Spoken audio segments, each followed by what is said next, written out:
A Arca da Aliança era mais do que uma simples relíquia sagrada. Era o próprio coração do judaísmo antigo. Este baú ornamentado, feito de madeira de acácia e coberto de ouro, guardava em seu interior os objetos mais sagrados da fé israelita. As tábuas dos 10 mandamentos, a palavra de Deus dada diretamente a Moisés, repousavam lá dentro. A vara de Arão, um símbolo da autoridade sacerdotal, e um pote de maná, o pão milagroso do céu, também estavam ali. Mas a importância da arca ia muito além do seu conteúdo. Ela representava a presença do próprio Deus entre seu povo escolhido.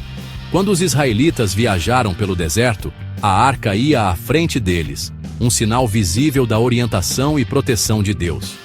Quando finalmente chegaram à Terra Prometida, a arca foi colocada no Santo dos Santos, a câmara mais interna do templo em Jerusalém.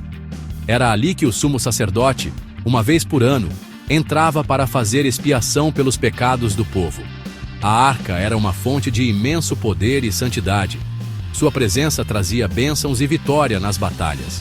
Tocá-la, ou mesmo olhar para ela de forma inadequada, significava morte certa.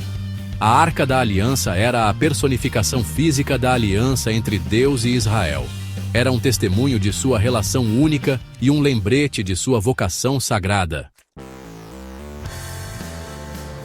Em 586 a.C., o exército babilônico, liderado por Nabucodonosor, rompeu as muralhas de Jerusalém e saqueou a cidade. O outrora glorioso Templo de Salomão foi reduzido a escombros. A Arca da Aliança, o objeto mais sagrado da fé judaica, desapareceu. Seu desaparecimento permanece um dos mistérios mais duradouros da história. A Bíblia oferece pouquíssimas pistas sobre o destino da arca. Alguns estudiosos acreditam que os babilônios a saquearam e destruíram, derretendo seu ouro e espalhando seus restos. No entanto, nenhuma menção à arca aparece em nenhum registro babilônico da conquista. A arca, um prêmio de valor inestimável, parece ter desaparecido sem deixar vestígios. Este silêncio alimentou séculos de especulação. Será que a arca teria sido escondida dos invasores, levada para um local secreto? Ou teria tido um fim mais ignominioso, destruída nas chamas que consumiram o templo? A falta de respostas definitivas apenas aprofundou o mistério, transformando o desaparecimento da arca em terreno fértil para lendas e teorias. A ausência da arca lançou uma longa sombra sobre o povo judeu. Representou a perda da presença de Deus, o rompimento de uma conexão sagrada. Quando o segundo templo foi construído, ele não tinha a arca, uma lembrança constante do que havia sido perdido. A busca pela arca, tanto literal quanto simbólica, continuou desde então, um testemunho de seu poder duradouro e do desejo humano de se reconectar com o divino. Uma das teorias mais persistentes sobre o destino da arca a coloca diretamente sob as ruínas do primeiro templo, escondida em um labirinto de câmaras e túneis sob o monte do templo. Essa teoria encontra respaldo em antigos textos judaicos, incluindo a Mishnah e o Talmud, que descrevem compartimentos e passagens secretas dentro do complexo do templo. Os defensores dessa teoria argumentam que a arca foi escondida pelos sacerdotes antes da invasão babilônica, em um local seguro conhecido apenas por poucos. Eles apontam para as sensibilidades religiosas e políticas em torno do Monte do Templo como um grande obstáculo à investigação arqueológica. O local, sagrado para judeus e muçulmanos, permanece em grande parte inacessível a escavações. A ideia de que a arca poderia estar escondida sob um dos terrenos mais disputados do mundo é ao mesmo tempo tentadora e controversa. Fala da esperança duradoura de que a arca ainda exista, aguardando ser redescoberta. No entanto, os desafios logísticos e políticos de tal descoberta são imensos. Será que a arca poderia realmente estar escondida em plena vista, enterrada sob séculos de história e conflito? A teoria do Monte do Templo continua a fascinar e alimentar o debate, um testemunho do poder duradouro da Arca e sua influência sobre a imaginação humana.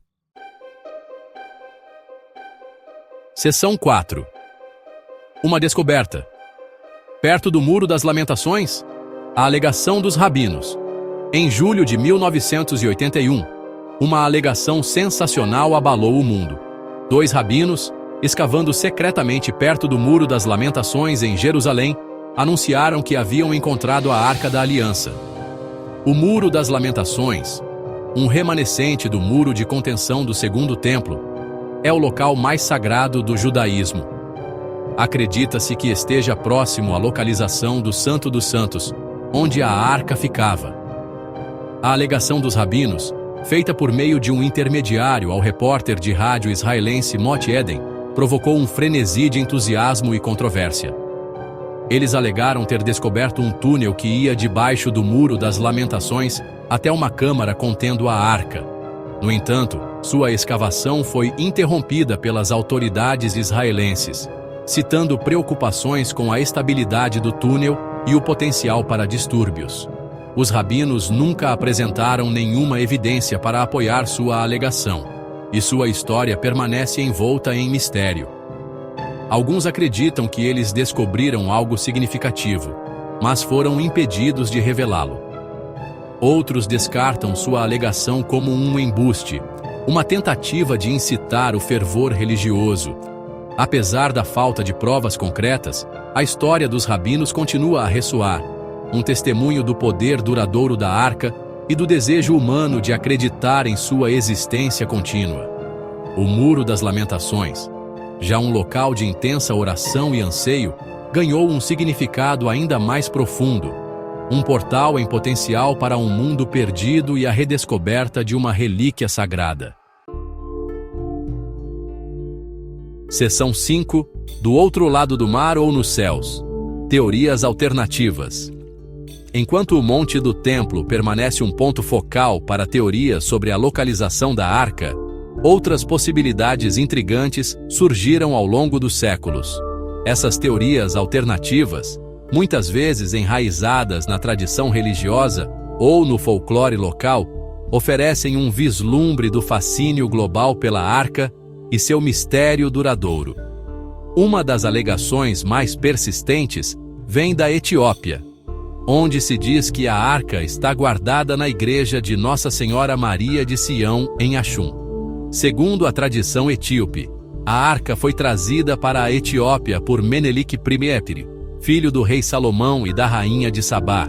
A Arca, considerada sagrada demais para ser vista por qualquer pessoa que não seja seu monge guardião, permanece escondida do público.